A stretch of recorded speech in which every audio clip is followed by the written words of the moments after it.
Thank you. Mm-hmm. Okay. Oops.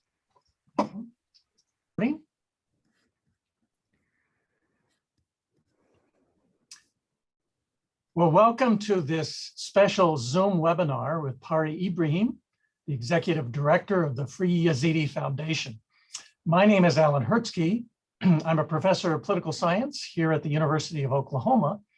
And this talk is co-sponsored by the Center for Mideast Studies, the Department of Political Science, and the Religious Freedom Project here at the University of Oklahoma. One note about this Zoom webinar, we're using a Q&A function. And if you scroll to the bottom of your screen, you'll see there's a Q&A feature. So as the presentation is going on, you can type a question for Pari Ibrahim. And then when she's finished with her presentation, she will address as many questions as she is able. Well, we are very honored to have Pari Ibrahim with us here at the University of Oklahoma, at least virtually, and around the world to many people who are associated with the centers here. Pari Ibrahim is a true champion of human rights, religious freedom, and women's empowerment. She began her life actually as a refugee, a very young girl, and her parents fled on Iraq during the reign of Saddam Hussein.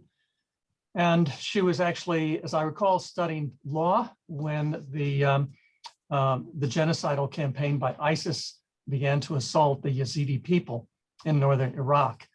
And she saw an injustice and decided to act. And so ever since that moment, she has been a tireless and fierce advocate for the Yezidi people, and especially for the traumatized women who became such cruel victims of its assaults. Since 2016, Pari Ibrahim has been director. She created and directs the Free Yezidi Foundation. And she actually has created centers, as you'll see in this documentary, for women and children in northern Iraq, the Yezidi people, as they're attempting to recover. But she's also been a global advocate against genocide and in favor of the recovery of the Yezidi people and their homeland. Since 2019, she started her work in the Netherlands, where she was a refugee and a resident, and since 2019, she's been working in Washington, D.C. She has spoken before the United Nations, the British Parliament, before various agencies of American government. She's truly a global advocate for justice, human rights, and religious freedom. And so we're delighted to have her with us. Welcome, Pari. Thank you very much, Professor Hertzke. All right, so what we're going to do is we have a very compelling, brief documentary. So I'm going to share the screen here. We're going to show this documentary. It's about 15 minutes. And when it is over, then Pari Ibrahim will begin her remarks.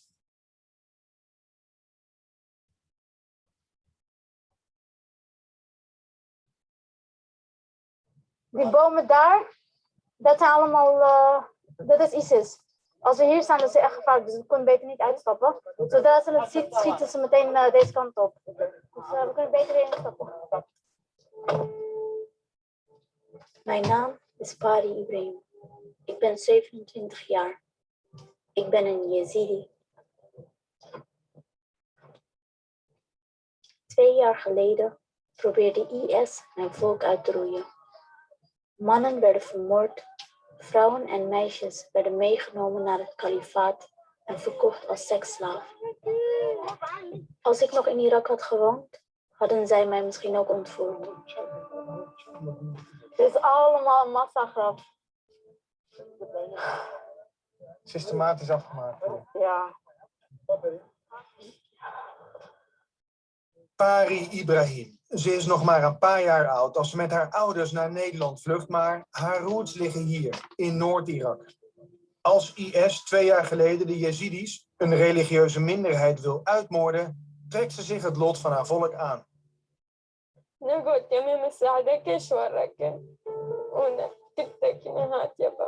Zo geraakt door de gruwelijke getuigenissen van de vrouwen, dat ze een belofte doet.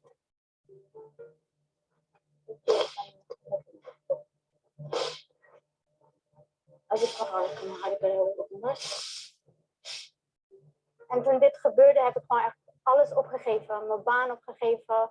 Ik heb mijn studie gestopt voor een jaar. Ik wilde gewoon hun een toekomst geven.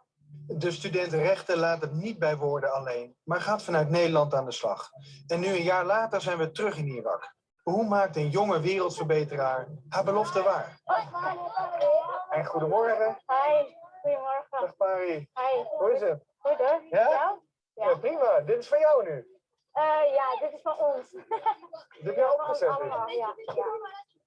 Eerst een droom en nu is het werkelijkheid. Van droom naar werkelijkheid. In een van de vluchtelingenkampen helpt Pari met haar stichting de gevluchte Yezidis.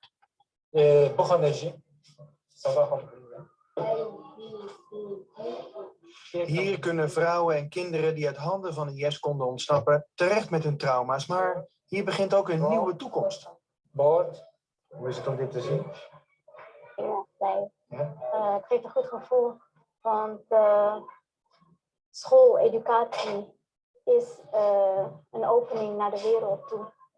Vooral Engels. Het is geweldig dat we nu Engels leren, cijfers, letters. Dat ze kunnen lezen. Dat is prachtig om te zien. Omdat veel van hun familie nog wel in handen is van IS, willen deze vrouwen niet volledig herkenbaar in beeld. Naast de hulp die ze hier krijgen, is dit vooral ook de plek waar ze hun verhaal kwijt kunnen.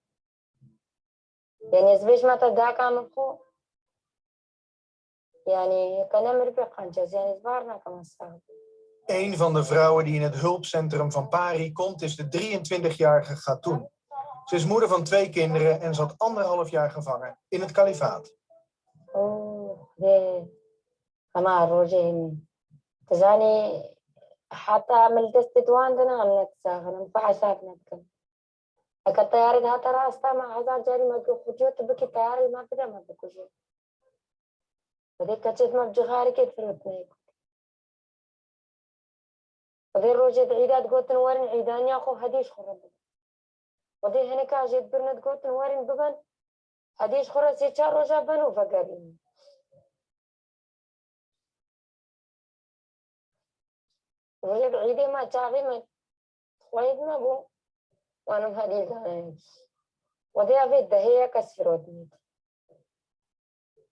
is ongelooflijk hoe sterk ze zijn eigenlijk. Wat hun hebben meegemaakt is ongelooflijk.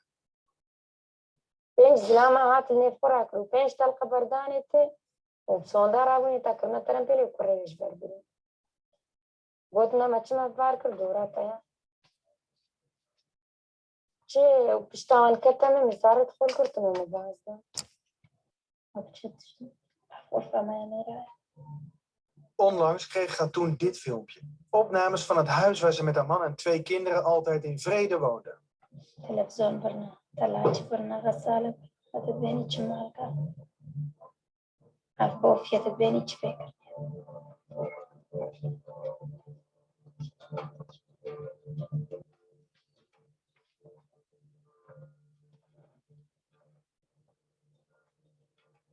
zijn nu onderweg naar Sinjar.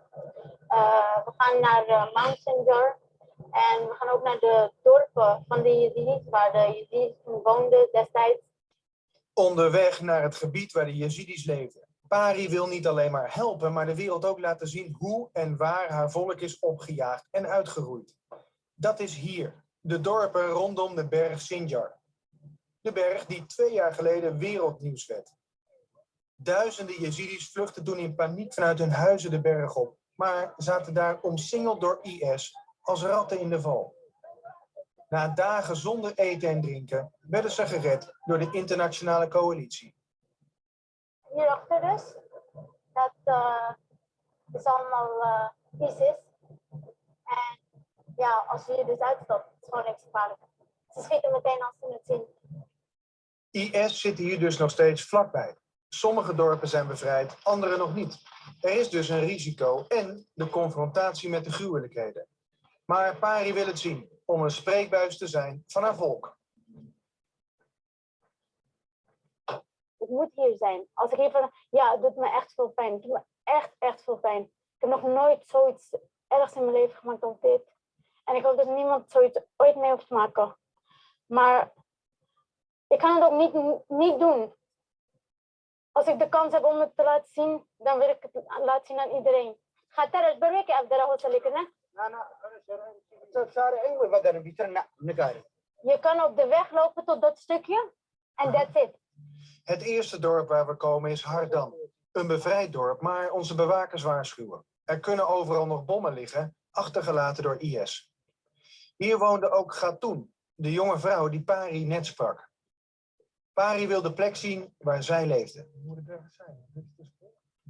Dus het kan zijn dat dit het huis is van haar ouders. Want ik liet een soort foto zien van zo'n kant met alles dat alles er bijna afhing. Dit van haar ouders. En die van haar was verwoest. Waarom eigenlijk? Ja, ze zien ons als duivelaanbidders.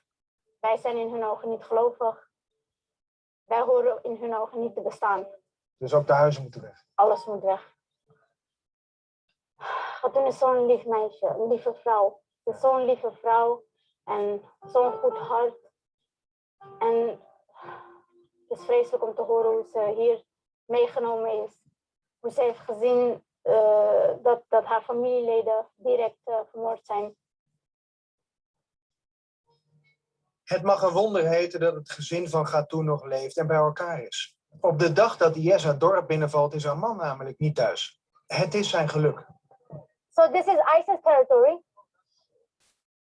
Van alle andere mannen uit het dorp wordt aangenomen dat ze vermoord zijn en in een van de vele massagraven liggen in het gebied. Pari wil het zien.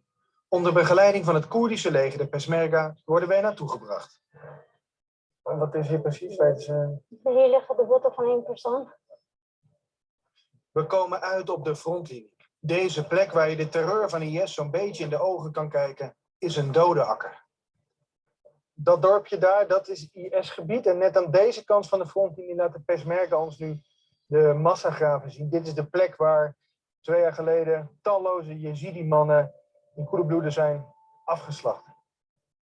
Hoeveel mensen liggen hier? Hebben ze enig idee? Hier liggen er 67. 67. Ze zijn dus van die kant gekomen. Dit zijn verschillende dorpjes. Geprobeerd om te vluchten. Hier zijn ze tegengehouden en dit zijn echt groepen. Je hebt hier een groep, je hebt daar een groep en je hebt daar een groep.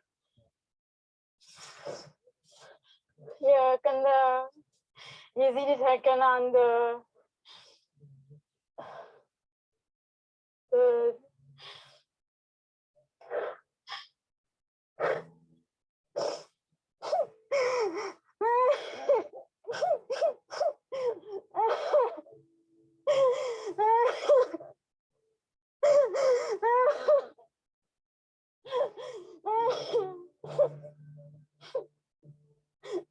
أصلاً كنت جواب يا عمي يعني البنت تصل زي ما أشوف كذا من نايبة الغناتي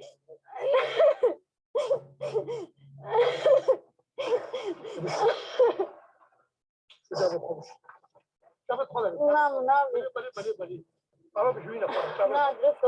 بس أشوف خلاص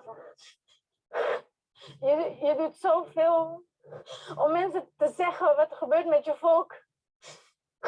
Maar bij elke bijeenkomst waar je komt, is het vaak alleen maar praten, maar actie blijft uit. Totdat we nu moeten kijken hoe mijn volk levend begraven is. Of we moeten toekijken hoe we de massagraven openen en zien dat ze direct afgeschoten zijn, omdat ze Yezidis zijn.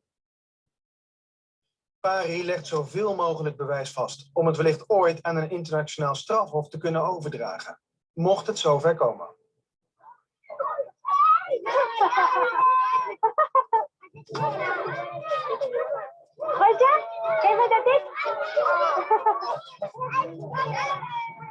Niet praten, maar in actie komen. Pari beloofde dat vorig jaar en ze ging aan de slag.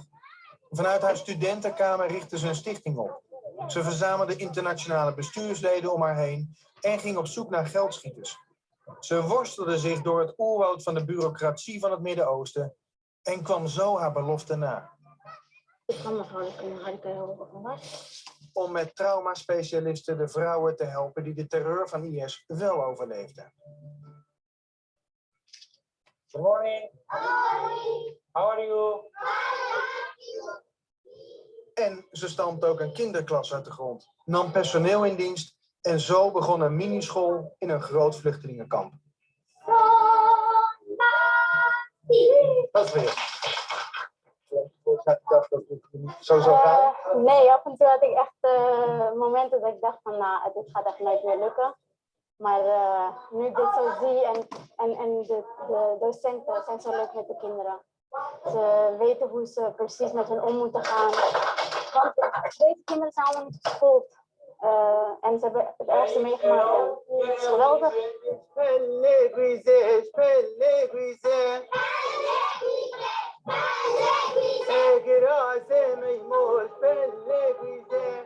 Wat was dit voor straat? Dit was de winkelstraat. En je ziet ook allemaal, het is niet meer van ons. Kleed aan pijn. De zoektocht van Pari naar wat haar volk meemaakte brengt haar in de stad Sinjar. Uit deze stad komen veel vrouwen en kinderen die nu naar haar hulpcentrum komen. En dat zal nog wel even zo blijven, want of en wanneer de Yezidis naar hun huizen kunnen terugkeren... Het is te gevaarlijk in Sinjar. ISIS is daar nog steeds, na 1,5 jaar, bijna 2 jaar. ISIS is er nog steeds. Het is geen veilig gebied, het is een puinhoop. Alles ligt plat. Die mensen kunnen zeker nog niet terug. En toch zijn er in deze kapotgeschoten stad mensen die hun leven weer willen opbouwen. Zijn hier dus nog gewoon winkeltjes in de stad? Ja. Stad. Mensen die terugkomen en weer proberen hun leven op te bouwen. Maar dat het hier nog niet veilig is en de strijd tegen IS nog lang niet gestreden is, merken we in de korte tijd dat we in dit winkeltje zijn. Oh, wat was dat? Wat was dat wat net binnenkwam? Kan je vragen? Klo? de mina. Explosief heen en weer. Dus vaak hier naartoe en op zo'n tuin. Dan zit hij tussen met zijn winkel. Ja, hij zegt ook, we zijn niet bang. Er wordt hier en daar alles geëxplodeerd, maar ja, we moeten verder met leven. Knap hoor. Ja. Het doet me pijn, het zijn in Sinjar en het zien, maar het levert op dat ik mijn volk moet helpen. En met dat helpen is Pari nog niet klaar. Vorig jaar een belofte, dit jaar werkelijkheid en nu wil ze uitbreiden. Haar doel? Hulp voor de Yezidis in alle vluchtelingenkampen in Noord-Irak. Onze plannen gaan verder en er zijn 19 kampen. Ik wil veel meer doen dan alleen maar deze center. Dit is gewoon een begin om de mensen te laten zien, ja, je kan verandering brengen in een center. Ja, je kan mensen helpen, je kan vrouwen helpen, je kan kinderen weer een glimlach op hun gezicht geven. Er is een toekomst naar ISIS. Bye bye! Bye bye! Bye bye!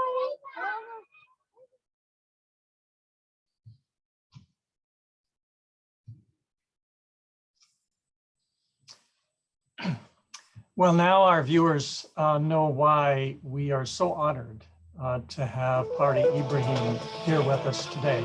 So let me stop that. Okay. When so-called Islamic State wanted to kill Here we go.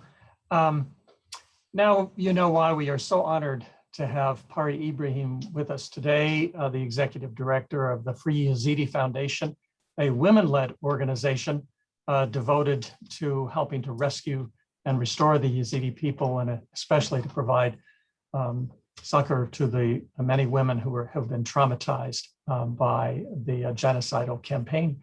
And with that, I'm going to turn the floor or the video over to Pari Ibrahim. Thank you very much, Professor Hertzke. It is really an honor for me to speak here and be able to speak about the history, the present, and the future of my community after a 21st century genocide. As was explained, I am Pari Ibrahim. I'm the founder and executive director of the Free Yezidi Foundation. It is quite a coincidence that I'm speaking today because yesterday, it was 6th of April. It was exactly 30 years ago that Operation Provide Comfort was started in 1991. I was at that time 2 years old in Iraq, trying to flee with my family for the Saddam Hussein regime. And here I am today again speaking about the atrocities in the Middle East. Sometimes it looks like it's never ending. I was lucky enough with my family to be able to walk towards the mountains, and eventually we ended up in Slopi in Turkey, and there we were picked up as political refugees, and I was able to have a good education in the Netherlands and yeah, start also this fantastic organization. Growing up in the Netherlands, you're always asked like, what is your background, where are you from? And if I would tell people I'm Yezidi, they would always ask, well, what does that mean? And these things you can't really explain in like a minute or two. So I'm glad that today I'll have a bit more time to explain that Yezidis are an ethnic religious minority who is living in Iraq, but also in Armenia, Syria, in Europe, for example, in Germany. We have Yezidis in Russia. Our community has a religion that is over 4,000 years old. We have a monotheistic religion. We believe in one God, and we believe in 7 angels. And one of those angels is called Taus Melek. And because of this, the neighboring communities of the Yezidis have widely misunderstood our religion and who we are. And therefore, our community has for many, many years been persecuted, oppressed, never had equal opportunities or a voice. And so when I grew up, there were always stories about the persecution of our people. My parents would always explain to us, because we were Yezidis, they would come and attack us. Our people had to convert to Islam. If they did not do that, they would be tortured, they would be killed. So all the younger generations, we knew about the genocides. We knew about why we were killed or why we were suffering, but we never saw it with our own eyes. And I myself, as a law student, like we have all these like promises after the Holocaust and measures in place to prevent such atrocities again and say never again, never again. But on the 3rd of August, it did happen again. On the 3rd of August in 2014, the Islamic State, also known as ISIS or ISIL or Daesh, they came to eradicate the Yezidis from the earth. It was a 21st century genocide, and it was against the Yezidi people. And nobody had really heard about who the Yezidis were. They only heard about these people stranded on a mountain. We were hearing, we had phone calls early in the morning, and people were all like scared. And I was going to my parents asking what's going on. And they were saying that the Islamic State was targeting Yezidis. And we knew immediately this is a genocide. They are going to murder and wipe out our people. And we tried immediately take action, go to people who had a voice. And a lot of Yezidis had scattered around the world. So we had Yezidis in the US, we had Yezidis in Europe, and we all did a bit from our own side to raise what was happening to our people. So this happened on the 3rd of August. And on the 7th of August, and people still tell us, like, I must say that the Yezidi genocide was very quickly, like the international community acted very quickly compared to previous genocides. So obviously for us, it was already late. But to be honest, it happened on the 3rd of August. On the 7th of August, and I will read a little bit. On the 7th of August in 2014, President Obama makes a statement on the crisis in Iraq. And he says, in recent days, Yezidi women, men and children from the area of Sinjar have fled for their lives, and thousands, perhaps tens of thousands, are now hiding high up on the mountain with little but the clothes on their backs. They're without food, they're without water. People are starving, and children are dying of thirst. Meanwhile, ISIL forces below have called for the systematic destruction of the entire Yezidi people, which would constitute genocide. So these innocent families are facing with a horrible choice: descend the mountain and be slaughtered, or stay and slowly die of thirst and hunger. And why was this happening? Because of who we are, because we are different, because our religion is different.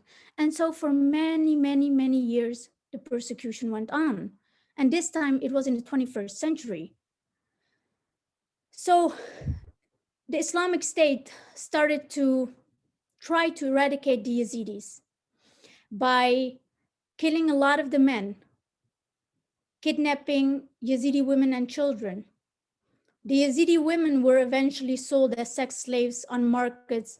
Even young girls at the age of 8, 7 years old were sold as sex slaves. Young boys were kidnapped and brainwashed to become suicide bombers or child soldiers for the Islamic State. But still, very quickly, the Yezidis, the advocacy that we did around the genocide was very quickly picked up by the international community. But not only we told the international community that genocide was ongoing, because a lot of the times people would say to me like, but Pari, for genocide to be recognized and for help to go, and we really need to do investigations into whether this was actually a genocide. That's why in the statement from President Obama, you can clearly see which would constitute genocide. So they would already moving towards that direction, but not clearly say actually what it was. But it were not only the Yezidis. The Islamic State was very public with what they did. The genocide perpetrated by the Islamic State was really designed to carry out a deliberate attempt to eradicate the Yezidis from the earth.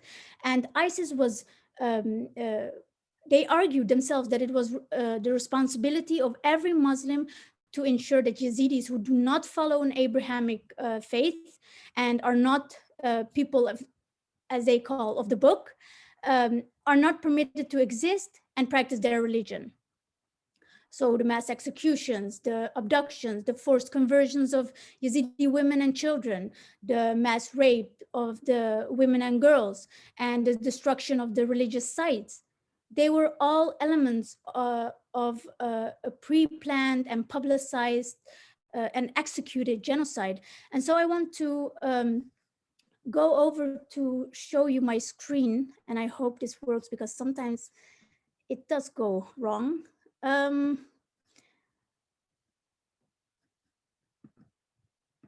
me see, I'll share screen. So the Islamic State was very public. So if everything is going correct, you will now see a article. This is the magazine of the Islamic State. They had their own online magazine. It was called the Dabiq. And this magazine, this specific number 4, the revival of slavery before the hour, specifically, and I hope I can zoom in a little bit, specifically says that the continual existence of the Yezidis to this day is a matter that Muslims should question, as they will be asked about it on Judgment Day. So the need to eradicate the Yezidis was very clear in their messaging to the outside world, to their followers.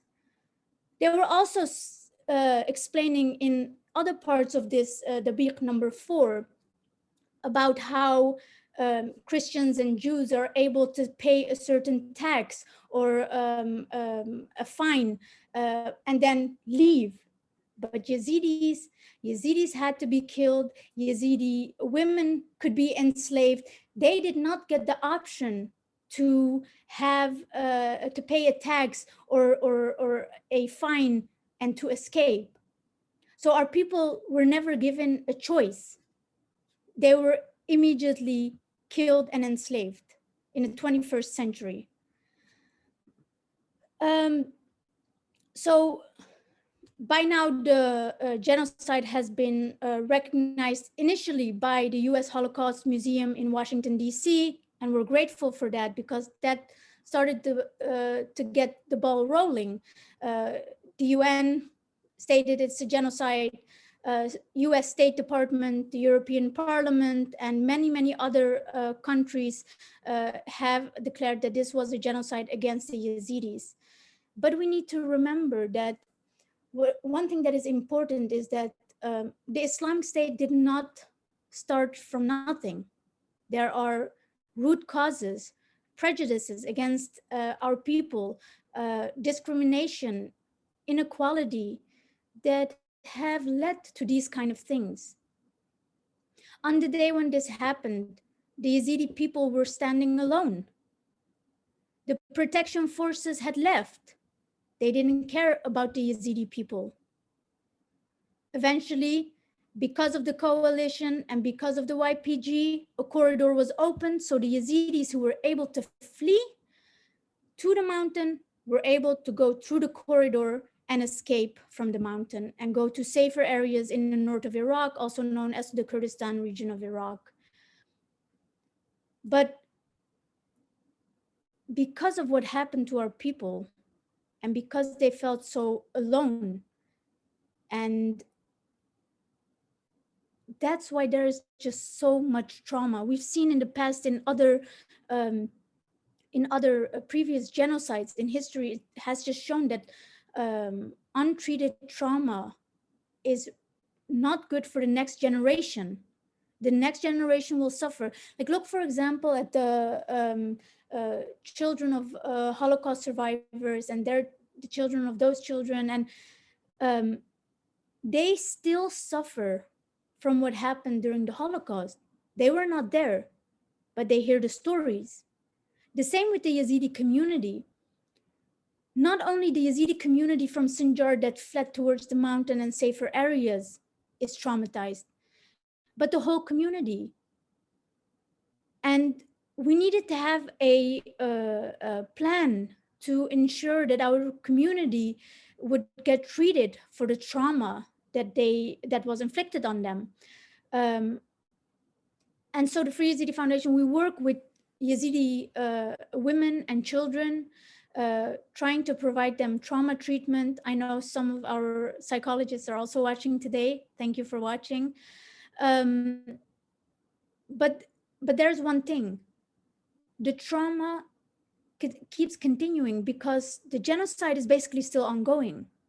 There are still Yazidis missing. The mass graves and the identification of the remains of Yazidis is still ongoing.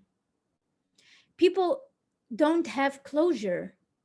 And that's the part that makes the trauma recovery very difficult. And I'll give you an example. So we have survivors that come to our center and they get trauma treatment. And then anytime when a Yazidi child or woman is found or rescued, all the families think it is their child, son, daughter, brother, sister, mother, father. So their hopes go up, and then once they see the person or hear the name of the person and it's not their family, they'll go down in a deep hole again. And so I know that like our team is working very hard to try to and give trauma treatment and be there once there's another moment like what I just mentioned. So the hope for those that are missing comes up every single time when someone is found or someone is rescued. The same thing with what I said about the closure. Like there is no closure. There's no end to the mourning of the death, the missing, those who are not around anymore. Or always the question of where is this family member of mine? I myself, I lost 21 family members. Some of my family members came back. Like the stories you hear, it is horrible. It's unimaginable that something like this can happen in the 21st century. Especially because we have all these laws, we have all these protection laws in place, we have these promises that we made and the treaties that we signed. But even as we speak now, there are 3 genocides ongoing, and people are crying and hurting. And what do we do in moments like these? And then we come to a point to talk about justice and accountability and how important this is so that we can prevent future atrocities. And because one thing that we need to realize is that if we had during the Holocaust, after the Holocaust, not provided some sort of justice, some sort of new laws to ensure that these things would never happen again, then these things would keep happening. Same for the Yezidi cause, same for other atrocities around the world. We need to end impunity to ensure that on one hand, the survivors get justice, but on the other hand, we need to show the next generation that it's not okay to join the Islamic State or a terrorist group organization, or to be very honest, an organization that is committing genocide, crimes against humanity, rapes, mass murder. It's these kind of things that we need to show to the next generation so that they can understand that it is not good to join or support or in any way help those in organizations like these. We at our organization are very much into doing a survivor-centered approach. For me, it is really important that we are able to explain to the survivors that justice is a very long road, that it doesn't happen in 1 or 2 days. One thing we've seen is like, there have been many promises to our survivors. Oh, you'll get millions and millions of dollars in reparation costs, and you'll get this, and this will be arranged for you. You'll have your day in court. Really? This is not good. Our survivors need to know the truth. How difficult it is to say the truth must be told. We cannot have survivors expect bring up their hopes and expectations because of something that would benefit us as an organization. We've seen it happen a lot. It is really unfortunate. We had it, and I'll tell you now about what we've tried to do, because we do a survivor-centered approach. We said to survivors the truth. There might be never millions of dollars reparations. You might not have a court case because the perpetrator might be dead in Syria or in Iraq. To some survivors, we had to say, at this moment, we don't think you're stable enough to go for justice. This can take 10 years. You need to go and get trauma treatment. And then we'll look if we can go for justice. And we ask survivors if they think that they are ready for justice. Not because I think they are ready for justice. They would need to want to go for justice. They need to also understand what justice actually means. Because in Iraq, the mentality is eye for an eye, tooth for a tooth. Yezidis Some even said to me like, some girls said to me like, okay, they killed our men and girls and raped us, and why can we not give each Yazidi girl a stone and let us stone them to death? That's justice for us. And then I had to explain to them how justice in the international world works. And after explaining and after saying that if they find the perpetrator who did this to you, you could have your day in court. It is very difficult. It's not an easy road, but it might be possible. That is how justice looks like. Would that still give you what you want? Would that satisfy your need for justice? And then it does. We've tried in 2014, I think it was September 2015. Yeah. We went to the International Criminal Court in The Hague, Free Yezidi Foundation with another Yezidi organization. We told the ICC prosecutor that here's a report. We've shown that you have jurisdiction over nationals of these member states of the ICC who went to be members of the Islamic State. They went to Iraq and Syria, committed horrible crimes. You should start a preliminary investigation into this. The unfortunate thing here is that she, at that time she, and I think they're choosing a new one, but the ICC prosecutor has discretion in time. That means that they can decide whenever they want to answer us. So unfortunately, we didn't hear anything back, only that they received the request. So at one point, we gave a little bit up on that direction. So then we were looking into national prosecutions. And I don't know how many of who are watching today have heard about the two investigative bodies. IIIM is the investigative body from the UN in Syria, and UNITAD is the investigative body from the UN in Iraq. They are investigating and trying to find what perpetrator committed what crime. We are working with IIIM and UNITAD. Our legal team is trying to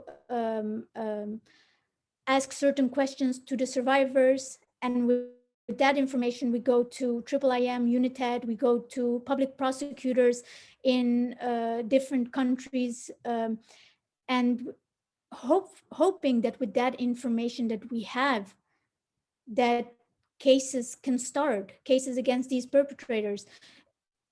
Because what we see a lot is that a lot of the members of the Islamic State are tried for and charged for membership in a terrorist organization or supporting a terrorist organization.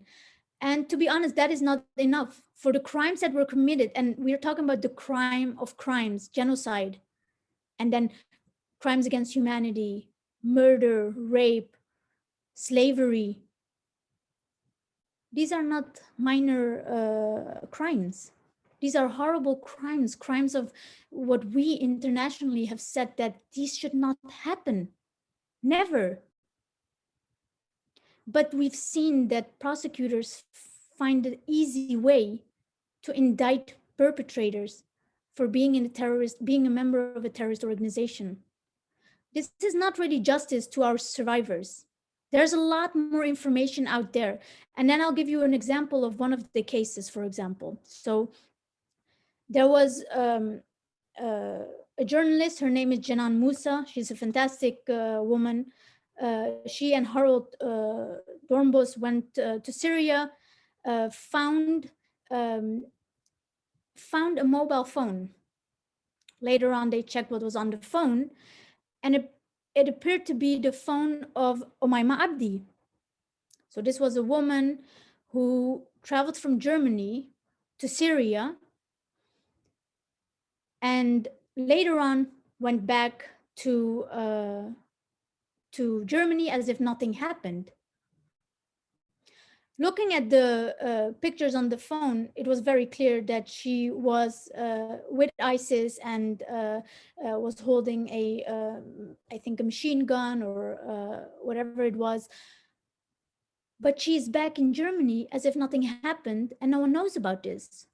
And then the journalist Jenan Moussa made this public.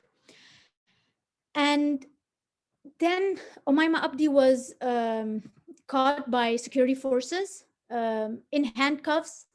And what did she do? While she was in handcuffs, she all of a sudden does this with her finger. A lot of people might not recognize this as like, oh, maybe she's just doing something with her hands. But if you've long enough tried to investigate the Islamic State, try to find out why they wanted to eradicate your people, you very clearly see and understand those kind of signs. That sign that she was showing while she was in handcuffs means that she has not forgotten about the ideology of the Islamic State, and she still hopes that the Islamic State will rule the world. So these things are problematic, especially now, when around the world, a lot of people are saying how bad they feel for the ISIS wives, ISIS brides, the women who went to Syria forced because their husband forced them to go there, that they were naive, that they didn't know what they were doing, that they were too young and they were groomed. I cannot accept that. This, for our people, it's a knife in our heart to see that a lot of people are trying to protect these women, that they're like, what I think is we all have rights. We are all human beings, but some rights of others come after others. And in this case, I'm talking about that these women are now in al-Hol in Syria, and they can't go back to their own countries, like in Europe, in the UK, or Netherlands, or wherever they come from. Should be a last priority when you have 200,000 displaced Yazidis who are, and we're talking about like hundreds of thousands and millions of people who fled Iraq and Syria because of the Islamic State. Then their rights come obviously after those of the Yazidis and those of the Christians and those of the other ethnic and religious minorities who have been targeted, or anyone who was a victim or a survivor of the Islamic State.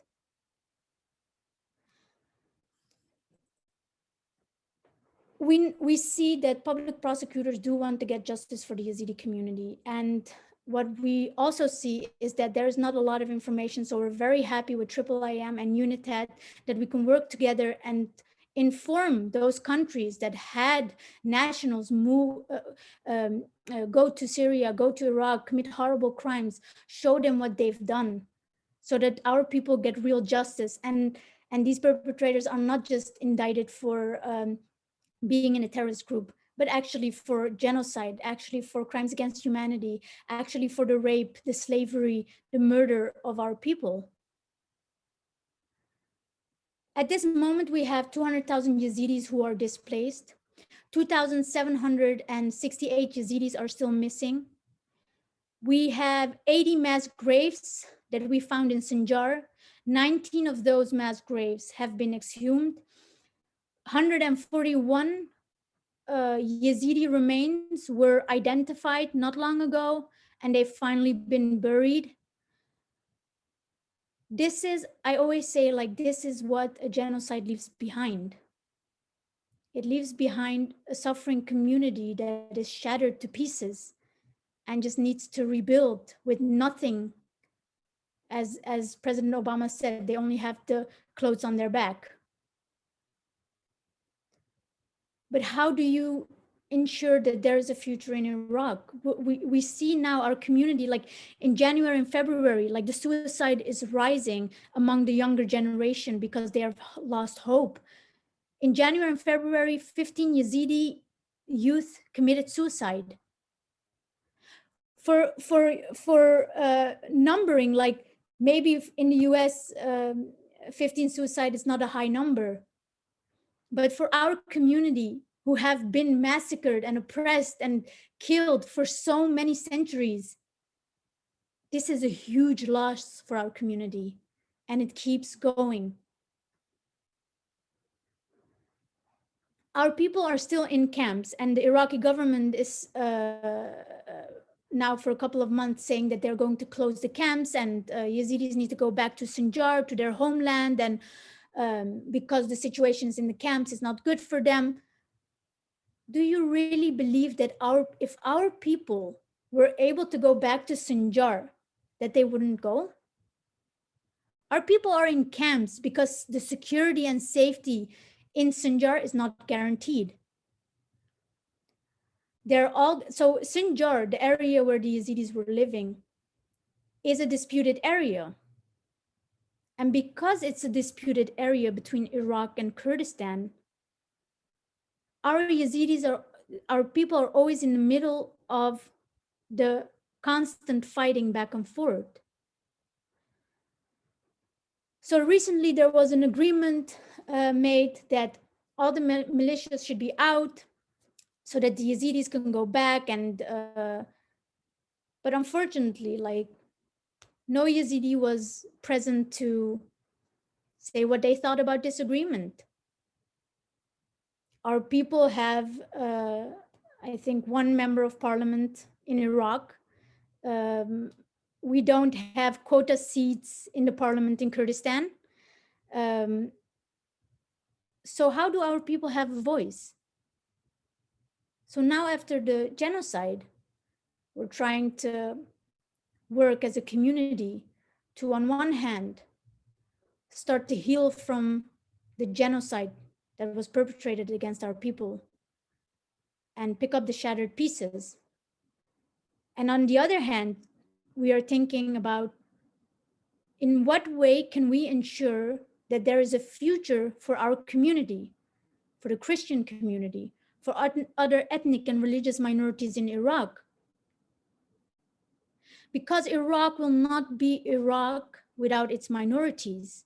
So it is very important that we look into a long-term investment to ensure that these ethnic and religious minorities stay in Iraq, that they have a future in Iraq, that they are treated equally and fairly, because we know that the root causes that created the discrimination and the hatred against these ethnic religious minorities was not just in one day. It happened over several years. And so to my, I think I can keep going on about this very long. Professor Hertzka, how long do I have? Why don't you wrap up your remarks so we have some time for questions and answers? We have several people that have questions coming in, and I have a couple myself. So, okay, yeah. So let's get started with the questions. Okay, so let me just see. Let me do this. So let me say a couple of words before we get to the questions and answers. I wanted to mention that there is a question and answer, a Q&A function on your Zoom, but you type your answer and then Pari will answer those questions. Also, this recording will be posted by the Center for Middle East Studies here at the University of Oklahoma. So you can tell friends and colleagues about this recording. And I just want to say on behalf of us at the University of Oklahoma, we are humbled and honored to have Pari with us and to have her voice for the Yazidi people and for the cause of fighting against 21st century genocides. Let me ask one question and then I'll let you get to the other questions here. You had reminded us that genocide doesn't just happen during the actual time of the atrocities, but it can continue because if the people cannot return to their homeland, if they are dispersed or become a diaspora. To a certain extent, their culture, their way of life, their peoplehood can be lost. So genocide is a process. How would you evaluate the international response so far to helping to rebuild and to restore the lands of the Yazidi people? And what more should be done? What should we in the West be telling our leaders to do? Yeah. God, I think I have every single day thought about this question, and there's never one small answer to give because there's just so much to do. But I think one thing is to empower Yazidis themselves. I think one thing Yazidis, Christians, and other ethnic minorities have, and religious minorities have, is that they feel that they don't have a voice, or they do not have the backup they need or the support they need to create their own voice. Or what we see a lot also with the humanitarian aid and what governments think is good for people is most of the time making people dependent. If I look at certain projects that are done to rebuild the community, make them start a normal life again, I see a lot of unsustainable projects going on. Unsustainable in the sense of they're going to invest $1 million in a project and create the idea that these women are getting a salary if they produce something. But there's no actual idea for these women when the money ends, there's no funding anymore. How are these women going to stand on their own feet again? They are now ready with hands open to receive something. So there's a lot of creating dependency, which shouldn't happen. I think because we're now seeing other genocides that are ongoing, there needs to be a stronger, the warning signs that are very clear. They need to be targeted. The root causes need to be targeted. I had this conversation with officials from the Kurdish government a while ago. I said, if Yazidis are discriminated, where can they go? And they said, and very honestly, like, there are laws in place to prevent these kind of things. There are things in place to ensure that this doesn't happen. I said, but do you believe that Yazidis are not scared to just go and file a complaint? And who is the person behind the desk taking that complaint? It never goes anywhere. Only when we make it public through social media and other platforms are we heard, and otherwise we are not. So I think there needs to be a look to the root causes, and if those root causes, like for example, educating the people in Iraq about other minorities and religions. Instead, people grew up with the idea that you cannot eat Yazidi food because it's made by Yazidis and they're devil worshippers. So kids in Iraq, they don't know better. They're not getting a different education than what they learn at home. I don't blame them. But the governments, the Kurdish government, the Iraqi government, they should step in. And that's why now currently, like, we get a lot of support from the US government, from European governments. This is the first time we have a voice and we can use it. And we are backed with support by these international communities. And that helps. Thank you. Well, I will let you answer questions that you see on the screen there, as you wish. Yeah. Okay. So there's a question here on. So let me just see here.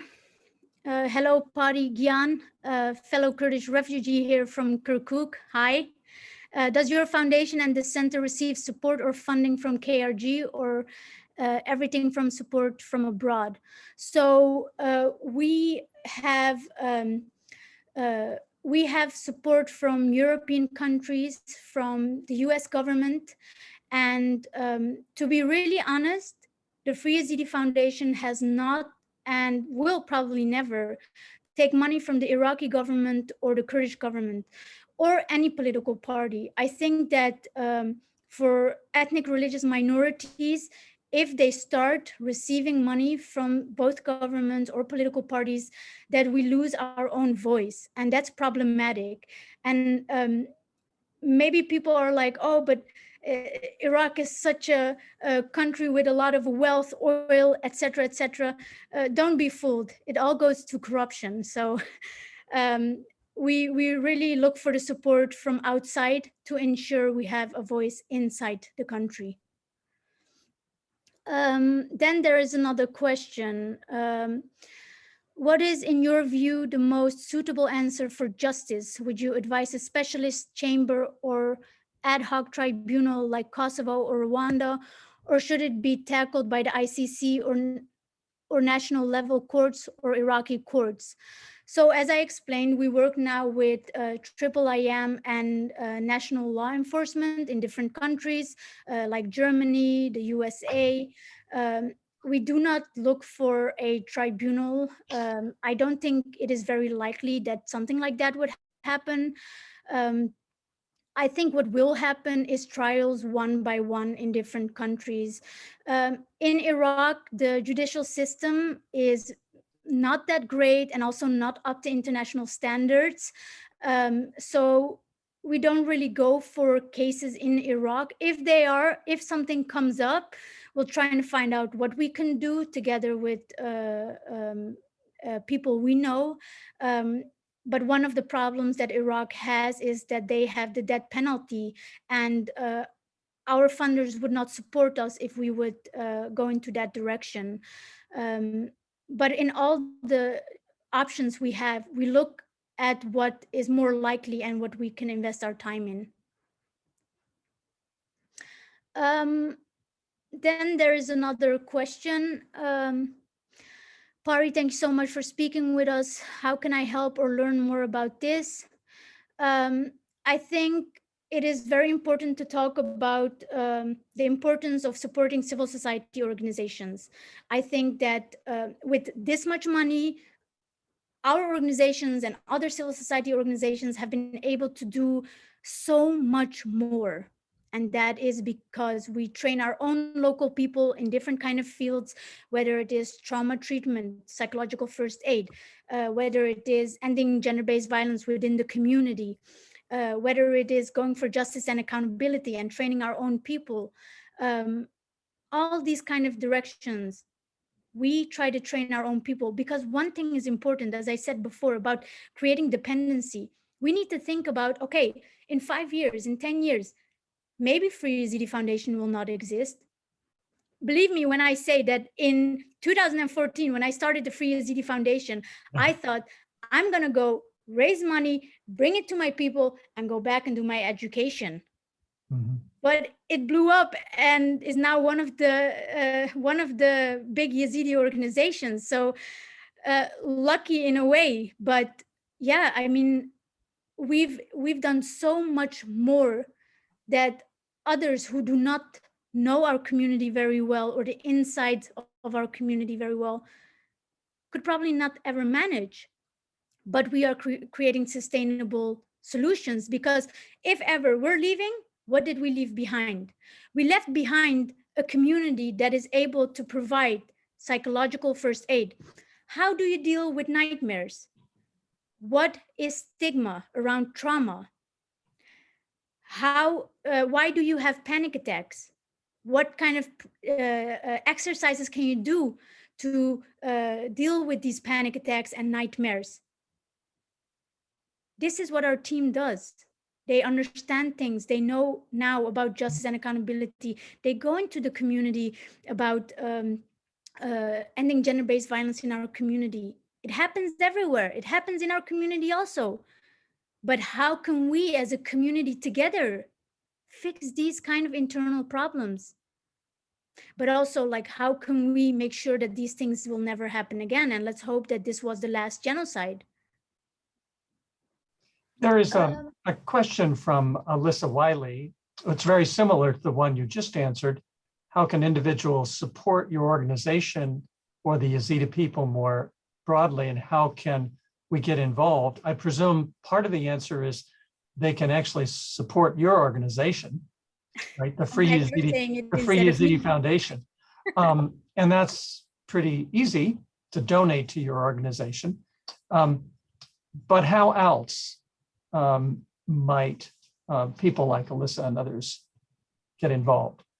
Well, they can go to our website and make a donation. They can write to us if they have other kind of questions on how to support specific kind of projects. We are now at the moment, we have a carpet factory, an enterprise and training center. Women are weaving carpets and we're hoping to sell them eventually in the US as well. Yeah, there are different kind of ways.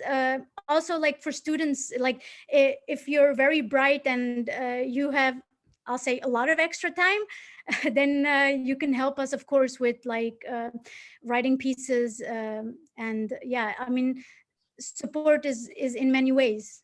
You let us know how you can support. I mean, obviously, the best is to donate to our organization so we're able to continue with our enterprise and training center and give people job opportunities and help them with their CVs, give them IT classes, language classes.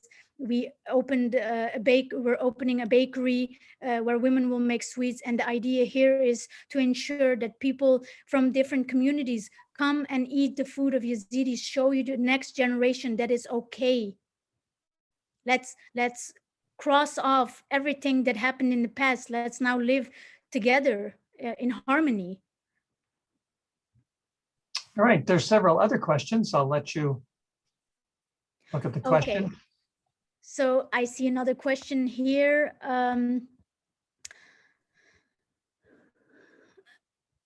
A question about the Sinjar agreement.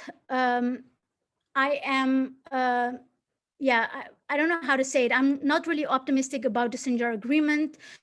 One thing is that we're not happy that Yazidis were not involved in the whole process and the decisions. One thing is that Turkey is playing a huge role in the region.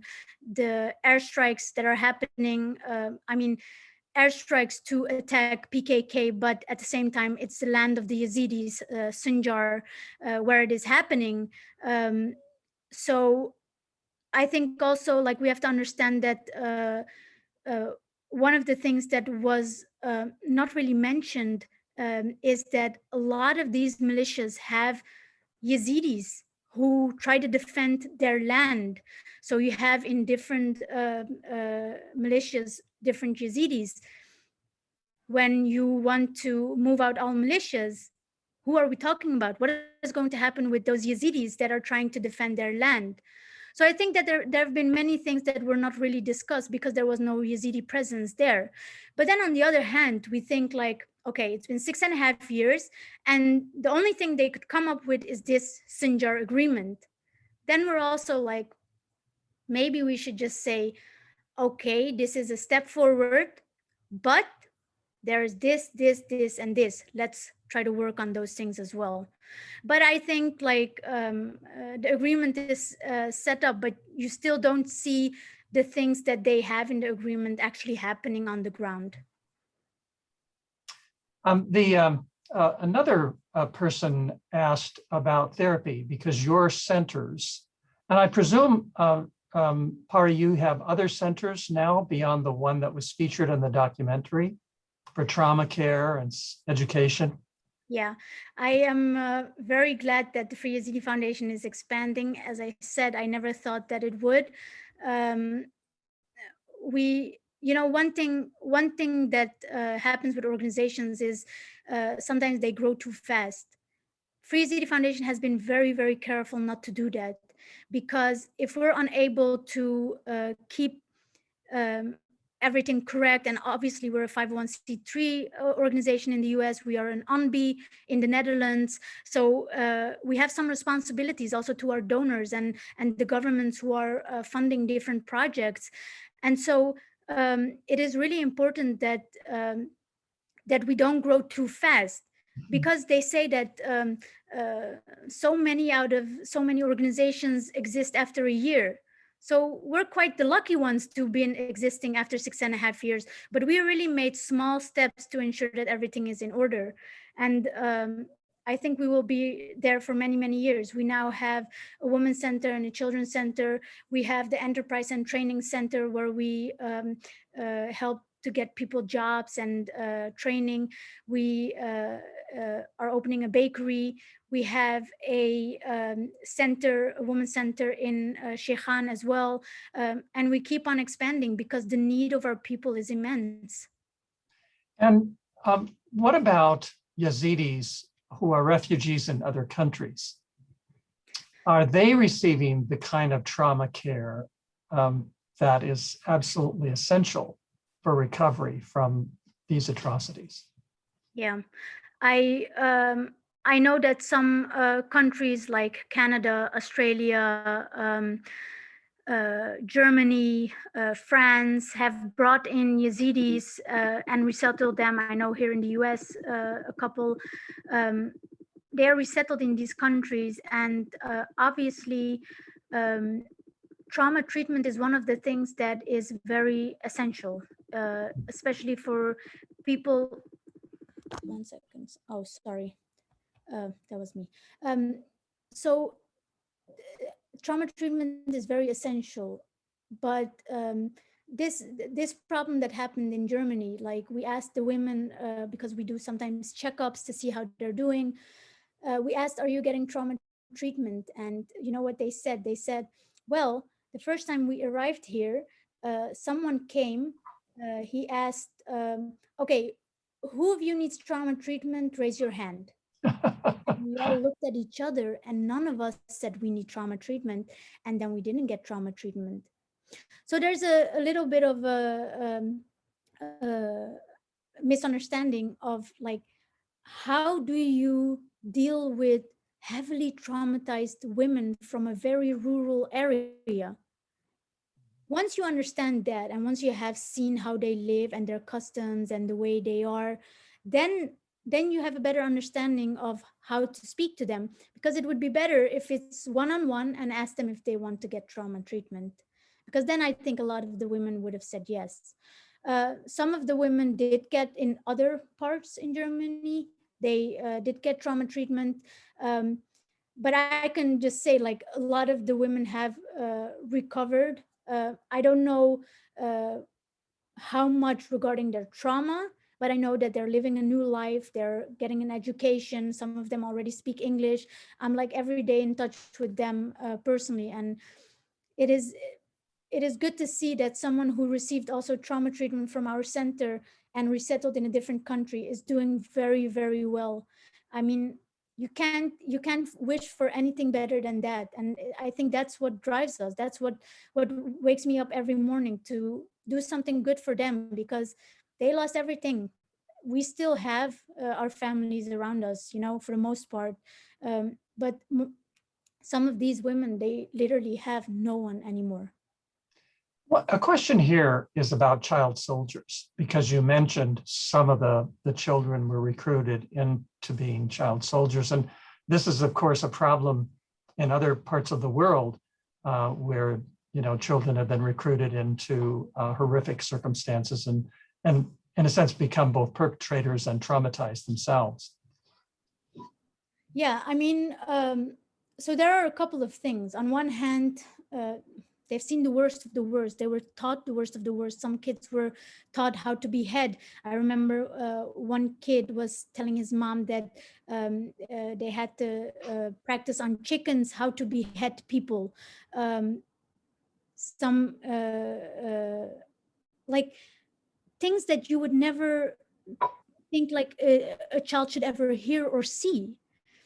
And aside from that, I think what a lot of our community does not understand, and I think most of like people like me who are from the outside, is that there are definitely Yazidi boys who have been raped.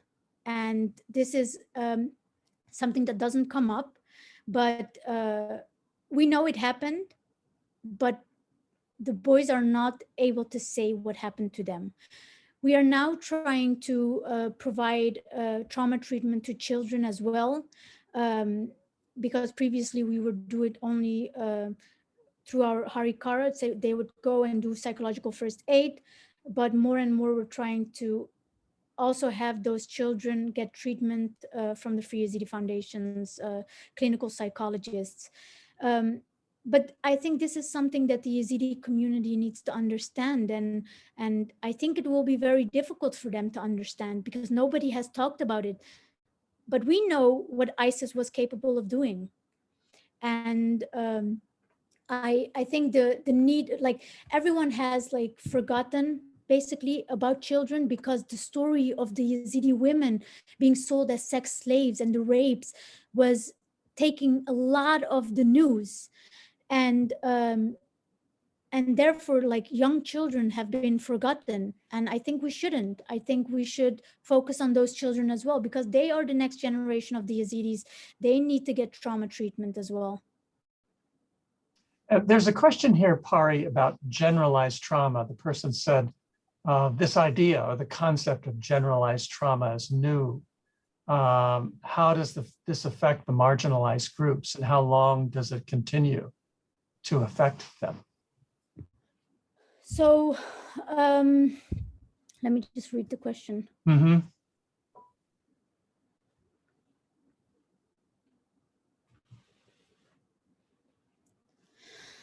So I think a lot of people that I know always say, and I think I see it myself as well. I think that go to anyone in Iraq and this person has or lost someone or someone was killed or someone was tortured or something has happened to any person in Iraq. Not one single family has gone without losing someone or someone being tortured or anything.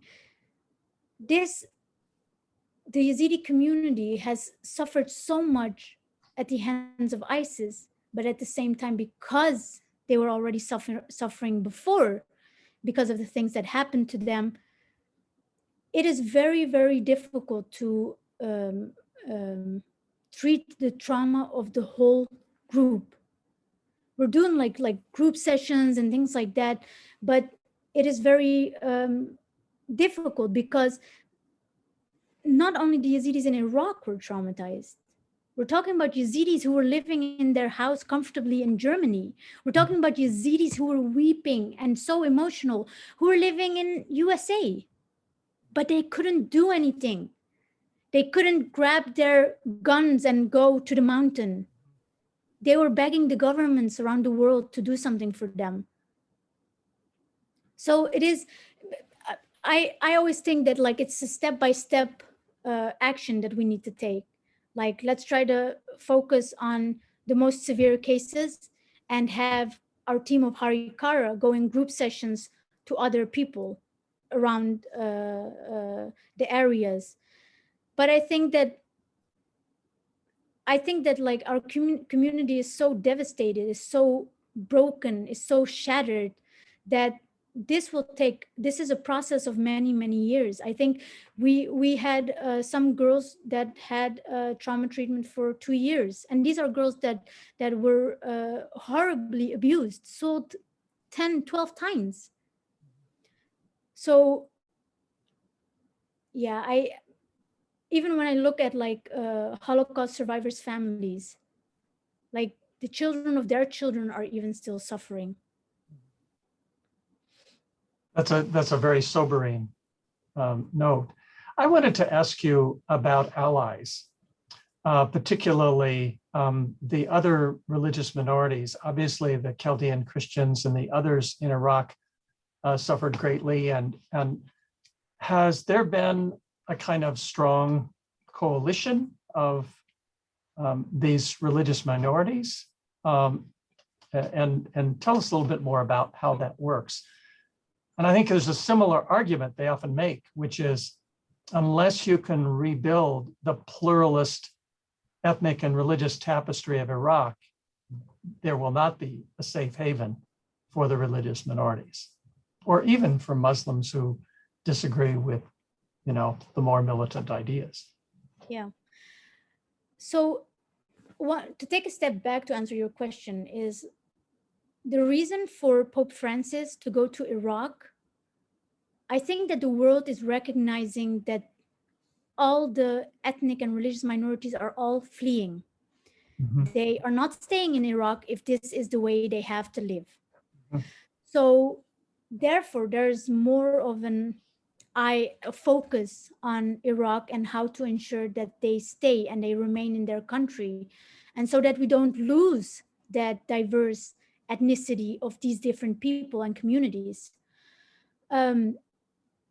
We are trying to do projects with Christian groups through different funding from different governments.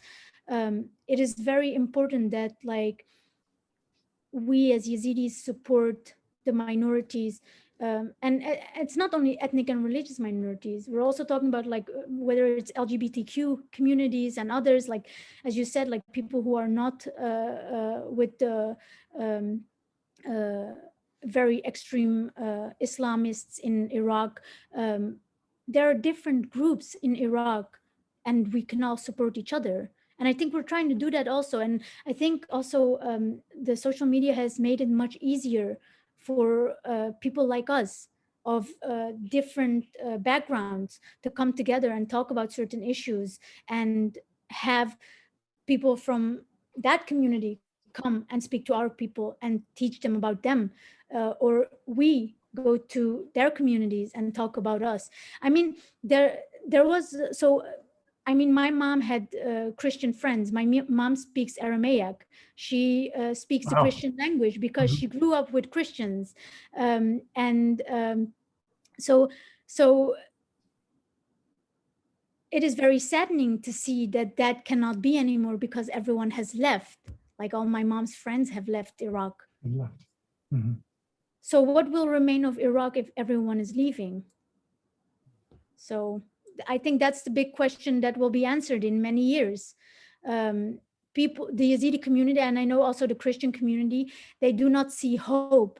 But what makes them sad is to leave their home, leave their, like our holy site is in Iraq, in Kurdistan, in Nainawa,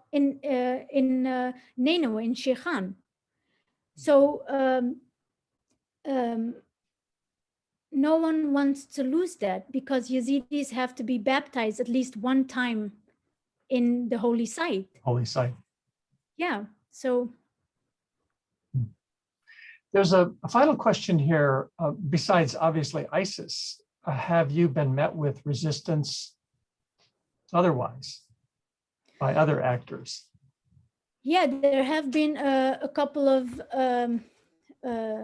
attacks previously. I know attacks from the Ottoman Empire. What's never mentioned is when the Christians were attacked, a lot of the Yazidis were attacked as well in Armenia, in the Armenian genocide. Many Yazidis, and also during that time, Yazidis were also opening their doors for Armenians to flee. When they came to flee, there was a bond, there was an understanding of that these things happened to our people, the Christians, the Yazidis, I want to tell people to look for two reports if you want to know more about what happened in Iraq and also previous attacks against Yazidis. You can look for the US Holocaust Memorial Museum's report, the Bear Witness report, Our Generation is Gone. It clearly shows why this was a genocide against Yazidis, but it also shows previous attacks against the Yazidi community that were early warning signs that you could see, like, and I think it was then at that time Al-Qaeda that came and attacked the Yazidis. At one point, Yazidi students in Mosul were threatened to be killed if they continued. So Yazidi students stopped for a whole year and did not get an education because they were terrified. Some of those students are in our classes now, like in our center. like they were terrified. Like they said that even one of the drivers got killed. Like these things happened on a day-to-day basis. These bombings by Al-Qaeda happened in Sinjar as well. These were early warning signs that there was going to be more attacks against Yazidis, and nothing really happened to prevent these kind of things. And by ignoring the early warning signs, this was the result. The Islamic State was able to just try to eradicate the Yazidis. One final question. You know, your story is a remarkable one. How do you become a global advocate? I mean, when you reflect on what happened to you, you just responded in 2016 or 2014, I guess, to what was happening. And did you imagine that you would be speaking at the UN and the British Parliament and halls of power in Washington, D.C.? Well, obviously I never thought that. And by the way, I took the label with my name from the Security Council as proof that I was there. You were at the Security Council, yes. I think I never thought that I would be speaking there on behalf of my people. It's an honor to be able to do that, honestly. It is taking your chances, right? I know many of my Yazidi friends who just continued their education, and maybe when they look at me, they think like, oh, I could have done that as well. But maybe they think it is better to keep going with their education. I myself, I never thought that this would happen. As I said, I thought I'm gonna raise money, give it to my people, go back to my education and be done. But when I came to Iraq, when I went to Kurdistan, I saw my people in the tents, and I knew like my life was upside down. I saw my people suffer so much that I all of a sudden felt that everything I learned, everything about the treaties, about the law and the protection and equality and all these kind of things, all of a sudden didn't mean anything to me. Why? Because here my people were in front of the eyes of the international community being murdered, being enslaved on actual slave markets. And for me, my whole world fell apart. And I think like I went into this with like, you know what? And I did for years and years, I did this voluntarily, and I had quit my job, and I came back home, and my dad, I said to my dad, you know what? I just need to focus on the Free Yezidi Foundation. And my dad said like, okay, but how are you now going to pay for this, and this? Sounds like a parent. Yeah. Can you guys help me? Or, you know, it's at that point, I wasn't thinking about like, oh, I'm if I quit my job and my education, I almost lose everything I have. But you never know, like I went into and this is not to say like, oh, I'm such a good person or something like that. I went very selflessly into helping my people, and it gave me back every day smiles of these children, smiles of these women, picking up their shattered lives. It means a lot for me. And I hope I can continue this work for many, many years, because believe me, when I say that, when I put my head on my pillow every night, I feel like we're doing something good. And I've never made anyone do something against their will, or I treated these survivors like my own sisters and family members, you know? So, and that's why like I'm still in touch with them. That's why the communication is so good, and it brings a smile to my face and makes me wake up every morning. Well, with that, we are humbled and honored to be in your presence. And we thank you for joining us for this very special webinar. And thank you to the Center for Middle East Studies, the Political Science Department, for sponsoring this event. Thank you very much, Pari. Thank you very much, everyone. And also Susan Notar from the State Department is here as well watching. Thank you, Susan, because without the US State Department, we would not be able to do our justice project and go after these perpetrators. So here we are making connections here at the university. Thank you very much, Pari, and thank you all for participating. We are finished. Thank you, University of Oklahoma. I appreciate it. You're welcome.